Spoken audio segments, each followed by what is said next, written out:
Well, let's try and understand this, ladies and gentlemen. Bharat and Maldives are in a diplomatic tussle which seems far from getting over, and Bharat's neighbor, which has been chattering about quite a bit, seems to be taking advantage of this meltdown. We are talking about the CCP-led China. Maldives President Mohammad Muizzi took an indirect jibe at Bharat while addressing a press conference after wrapping up his 5-day visit to China. Muizzi said that Maldives may be small, but this doesn't give them the license to bully them, or any nation the license to bully them. Muizzi further added that Maldives is not anyone's backyard but an independent and sovereign state. He has now formally asked Bharat to withdraw its military personnel from the island nation and set 15th March as a deadline. Now, here is the details of the number of troops who are in Maldives, Bharatiyas. 88 unarmed personnel stationed in Maldives. Troops comprising of military engineers, trainers, pilots, providing support for equipment provided by Delhi, 2 Dhruv helicopters, a Dornier leased by New Delhi. Troops training Maldives National Defence Force personnel, Indian troops assisting in humanitarian activities in the region. Now, this latest statement by President Muizzi comes after his recent visit to China, and during the visit, the two nations have signed 20 key agreements, including one on tourism cooperation. The two nations have agreed to elevate strategic cooperation and vow for greater cooperation on the Belt and Road Initiative, BRI. That's the larger question, ladies and gentlemen, that it prompts. Has Maldives now just become a mere proxy, a vassal state of Beijing? Have they totally fallen into the clutches of China's debt trap, the CCP's debt trap? This is the reason we ask that. Have a look at these numbers. Chinese banks hold over 60% of Maldives' sovereign debt. As many as 10 islands in Maldives have been leased to China, to the PLA. China wants to dock research survey vessel in Maldives. Free trade agreement to be ratified between the two nations, and one only knows other nations how they have suffered with these FTAs with the CCP. Muizzi's election campaign was openly anti-India, pro-China, pro-CCP. How much of a problem is this strategically for Bharat? Should we be really concerned with the CCP amping up its OBOR and BRI initiatives, especially the string of pearls that forms part of its Belt and Road Initiative? Former diplomat Pawan Verma-ji is with us. Abhijit Iyer Mitra, Senior Fellow, Institute of Peace and Conflict Studies. Kamru Chaudhary, Political Analyst, with us. Namaste and Jai Hind to everybody. Thank you very much. Pawan Verma-ji, starting with you, sir. We have studied this region. We know the compulsions. We know what the dragon wants to do. Many critics believe that Bharat got it wrong with its posture against Maldives. I don't see what posture that India had which could possibly go wrong. I think by and large we have been a good neighbor. And the one thing we must understand is not to overreact to a transient situation. You know, there is an old Chinese saying, since we were talking about China. Why do you hate me? I have not helped you. Now, this is a syndrome that often kicks in with a big neighbor and smaller neighbors. So, it's not only with Maldives. We've had tensions in the past with Nepal, for instance. We've had tensions with Sri Lanka. It happens because these countries have a sense of dependence on a larger neighbor, which could be an entirely benevolent relationship, but that also breeds a sense of perhaps resentment, and sometimes our foreign policy, Anand, is overbearing and a bit intrusive, as has happened in the past in Nepal. But with Maldives, I remember I went as a diplomat, young diplomat, in 1988 to Maldives, just after India had defeated the coup against the then President Gayoom. And it was codenamed Operation Cactus. India came to the rescue of Maldives. When Maldives, which is a tourist destination, ran out of drinking water, it was India which sent ships of bottled water, sent ships with desalination plants to provide potable water. Because don't forget, Maldives and India share a common maritime boundary. Minicoy, which is our last island, is but a few kilometers away from Maldives. Yes. So the Indian films are popular there. Maldives students study here, and there are major projects in which we are But involved. the Maldivians although don't seem to I'm not seem to talking care, about competition Pawanji. with China. They don't seem to care. So I'm right? coming to that. Just give me- 54% vote share for President just Muizzi. give me 30 Pawanji. seconds Ji. more. No, 30 seconds more. And we are building that sea lane highway connecting 3 islands. We have given much in grant concessional aid to Maldives. Now, here is the situation where a president is elected who comes to power on an anti-India stand. India out. Fine. The first thing we should do is to be firm where they cross the line, like when some ministers called on social media the Prime Minister as a clown. We take a firm stand. We take a firm stand because he's the Prime Minister of our country and people in government cannot abuse or insult him. Right. Secondly, we don't overreact. We wait because the Chinese relationship with Maldives is full of pitfalls. It's called the China syndrome. You mentioned it, 70% of Maldives' external debt is owed to China. It's a familiar scenario across Africa and even in Pakistan where the Belt and Road Initiative is unfolding. Right. So the Maldivians already have an opposing force to the current position. The opposition is the tourism industry is. We are the largest number of tourists going to Maldives, high net worth individuals. Right. So each countries take a little time to understand where their real interests are. The important point is not to overreact but to be firm and to allow the situation to play itself out. Well, the situation is playing itself out with to a level where there is a serious strategic concern for us. Kamru Chaudhary, where do you stand on this before I bring in Abhijit Iyer Mitra? Yeah, Anand, basically I am not here as an advocate of Maldives, nor do I support any of their statements that have been viral on the social media. Ji. But here I reserve my right to criticize my own government, which has committed in foreign affairs or an external foreign policy harakiri over the entire Maldives and Lakshadweep episode. So basically we are turning out a friendly nation, turning into be an enemy of the country and pushing it more closer to the Chinese. What economy wise Maldives is going to lose or gain is a different question and does not bother my 4 trillion economy of India. Right. Their economy is hardly, I believe it is around $6 to $7 billion and their external debt to China is around $1.37 billion. Right. So it does not concern me whether Maldives is a successful nation as an economy or not. But here what as an Indian, we must be well aware that Maldives is strategically located near the crucial sea roads essential for China's energy as well as India's energy. Which has resulted in China persistently utilizing its economic resources to enhance its sway over the Maldivian government. Now, when will our government realize this? Why did not the government of India or the External Affairs Ministry or the Home Ministry stop those motor mouth social media trolls from bringing Maldives and India relation to such a state that we are in today? What are the steps being taken on an immediate basis that India and Maldives resume their own friendly relations out here? On one phone call, Rajiv Gandhi sent India's troops to Maldives. As my Pawan Verma ji already has listed out all the details where India had helped Maldives. Now, as a smaller nation surrounding India, this should be treated as part of India's most friendly neighbors, not alienate them.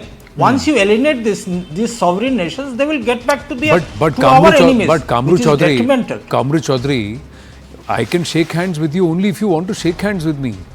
Now, if I reach out and put my hand out and what you do is turn around and stab me in the back, then what does one say? Fact is, you remembered Rajiv Gandhi, but you forgot that it was under Prime Minister Narendra Modi's leadership that drinking water was supplied, or that COVID vaccines were given to them, or that at a time of difficulty India stepped up and built them out. These projects of interlinking the islands have also been initiated over the last 9 years. Training of their defense police personnel, all of this has been done. नहीं, कोई आपके लिए अच्छा कर रहा है, पर आप फिर भी आप किसी और के साथ दोस्ती करो या बुरा चाहो, तो what can this person do? Continue to play good or turn around and say enough is enough? Now, I'm just asking you this. Is it lost on you? What raised with the government? No, the question to these questions, you are very pertinent questions. These questions need to be asked with the government of India. These questions, the same case with Kashmir. This is where. Let me finish. Kamruji, this is where things get complicated for us, because should we continue to be our inherent nature that we will continue to play big brother to all the nations around us without wanting to exact our pound of flesh and continue to suffer for this kind of a strategy? Because otherwise you have to resort to the same wolf warrior diplomacy that the CCP is resorting to. Anand ji, bhai, I am very sorry, I differ on this, because we cannot play a big bully to our smaller neighbors around us. Correct. Bhutan has turned its back, Nepal is showing its eyes to us. Leave aside the Pakistan, whatever it is. There are smaller countries where China has already made its bases. It has surrounded Indian peninsula rather, Anand. When are we going to but that's what I'm trying to say. So who's being the Chinese? No, please understand. Yes, there is one aspect of a aggressive posture in defense, but China is doing it with its intent of expansionism. It is going out and buying out smaller vulnerable countries, ensnaring them in the debt trap. But I can take a horse to the water, I cannot make it drink. Is President Muizzi unaware of what's happening in Sri Lanka, what's happening in Djibouti, what's happened with Nepal and with this? He knows what is. The Maldivians wanted India out. They are saying we want the dragon in. Now, if somebody is wanting to enter, let the dragon enter their own house and burn it down. What do we do? Yes, the strategic concern, you had a fair point, Abhijit Iyer Mitra. Now, given the strategic concerns that we have, should we have been more aggressive in our posture? When an India out kind of campaign was being run, should we have intervened? Should we have flexed our muscle, made them remember who gave them their vaccines, who gave them drinking water? Anand, gratitude is the heaviest burden to carry. Foisting this feeling of gratitude on neighbors never works. This former president of Mexico, Benito Juarez, used to say that Mexico's greatest tragedy was that it was so far from America, so far from God and so close to America. So, all these little countries, they've always had problems with India. Kamru, my dear friend, is talking about Rajiv Gandhi and how brave his policy was. We have 1,200 body bags of IPKF soldiers that came back in that period. It was in the same period of Congress rule till 2014 that the Hambantota port, because nobody wanted to pay any attention to it, was built much closer to us. Maldives is not strategic. Please, let's remember that. Let's also not forget the blockade on Nepal that Rajiv Gandhi imposed. What does Kamru want us to do? Go there and regime change the government? In this day and age, in the 80s that was possible. In this day and age, you can't do regime change. Do you also want to do regime change after what you've seen in Iraq and Libya? Number one. Number two, there is this notion floated that Maldives is somehow very strategic. The thing has changed, has made Maldives kind of strategically irrelevant in a sense. See, Reunion might be strategically relevant for France because it doesn't have any through ports. But China has Gwadar, it has Hambantota and it has Djibouti, which makes Maldives entirely irrelevant in that equation. You understand? And Maldives, the atolls are very shallow. Hambantota is a deep water port. It brings a completely different set of capabilities out there. So this notion of Maldives being strategic, again, I reject it. The thing is, you see, Maldives going down actually has a very big impact on us because it helps them bring them back to the fold. You see, Bangladesh at one point of time used to be chronically anti-India. Correct. But ever since Sheikh Hasina's got them onto the path of economic progress, they've stopped being anti-India. Sri Lanka, ever since their collapse happened, they've stopped being anti-India. Maldives needs, I wish, my old boss C. Raja Mohan always used to say, I wish China upon my worst enemies. So I really wish China upon Mohammad Muizzi because they are walking into a debt trap. And Muizzi will make a clear profit out of it. He'll get his commission and things like that. But none of China's projects anywhere have been economically sustainable. This is going to go down a huge debt trap route. Remember, Muizzi has also said he's going to diversify healthcare from India to UAE and Thailand. Has anybody been to a hospital in Thailand and UAE and checked the prices last? Has anybody checked the prices of generic drugs that India produces and even China produces?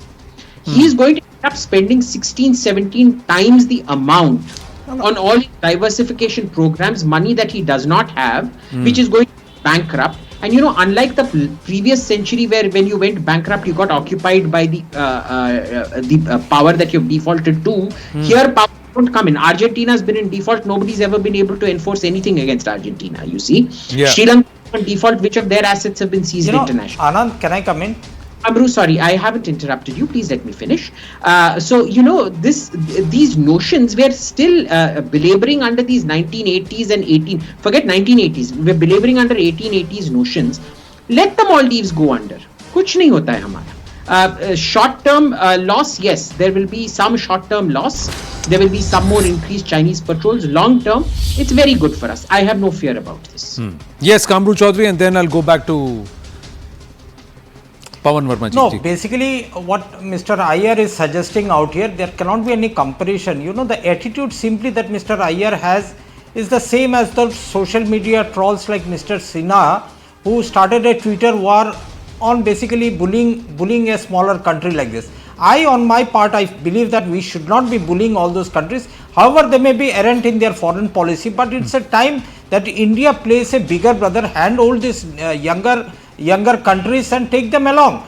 But what we have done out here by criticizing, by not stopping those social media trolls, the Maldives has grown closer to our enemy country, China. But you are already. Let me finish. Kamru just called Rajiv Gandhi a social media troll. Let me finish. A Congress spokesperson. Good. Let me finish, please. There cannot be any comparison economy wise, but still then India stands at 143rd out of the 195 countries in GDP per capita ratio of 2000 US dollars, whereas Maldives has got a 11,000 GDP per capita income ratio. So there cannot be this comparison on the basis of the economy size, rather how prosperous the people of Maldives are. No doubt they are dependent on the tourism industry at that say. But then what China has done out here, they have already encircled. That's my only issue out here. Our foreign policy should have been proactive rather than reactive on Maldives. With a proactive policy, we should have got Maldives according to our likes and dislikes, not that the grandstanding against a smaller country and try to bully it. Pawan Verma ji, would you want to respond on this, sir? I fail to understand what it means by proactive. If it is implied that before a president is elected in Maldives whose stance is anti-Indian, India should intervene in the process and thereby consolidate his position further, it's suicidal. One way of dealing with neighbors who can be recalcitrant, because I've already said it's a syndrome that often happens with smaller neighbors and a big neighbor, is to be not impulsively overreacting or to anticipate events in a manner which then become counterproductive. Here is a situation. As pointed out by Abhijit, perhaps Maldives is not as strategic in purely calculating terms, but it is important for us as a country located where is it in our strategic backyard. China's policy of attempting to encircle India with friendly relations with our neighbors is not new to either this regime or the old one. For how long has their footprint been increasing in Nepal? And let me say, if Rajiv Gandhi had the blockade, so did the BJP government after 2013. I raised a short duration discussion which Sushma Swaraj ji readily accepted on why our policy towards Nepal is wrong as a result of that blockade. So we have to be sensitive but firm. We don't have to be bullies, but we have to be vigilant.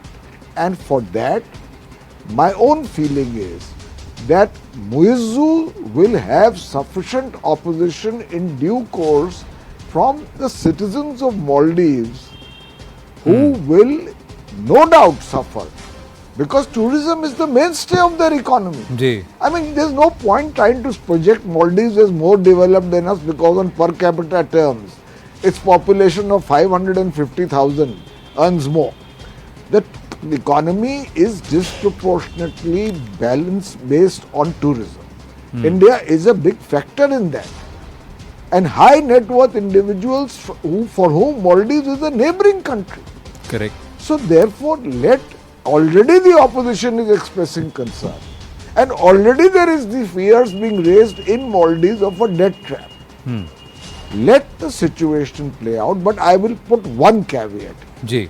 If China places military installations in Maldives or puts troops rather than the kind of personnel we have in Maldives, it's time to convey an even firmer message that please do not use your territory in terms which can be hostile to India. That is the one caveat I want to make to an otherwise policy of firmness and wait and watch. But quickly, Abhijit Iyer Mitra, how will we do that? Because like Chinese banks have 60% of their debt. Maldives is quite literally a vassal state. 10 of its islands are leased to the Chinese. So if the Chinese tomorrow decide that they want to act up on their lease and own those islands, how does Maldives stop it? So Anand, that can't happen anymore. You see, international law has come a long way. This used to be called gunboat diplomacy in the 1800s, you know, when if somebody defaulted or something, you could send the navy in and capture that place and capture trade concessions and things like that. That is now strictly prohibited under international law, number one. And at that point, if the Chinese navy goes in, who exactly is the Maldives going to call on to protect them?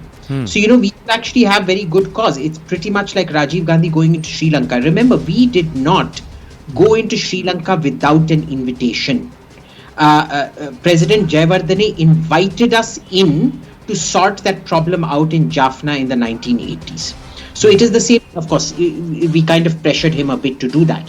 But it will be the same thing in Maldives. You can't, in return for to secure a defaulted loan, you can't go eroding another country's sovereignty. I suspect what's going to happen out here is you'll see a Sri Lanka style collapse where Mr. Muizzi will run with several millions, if not billions, stashed in his bank account.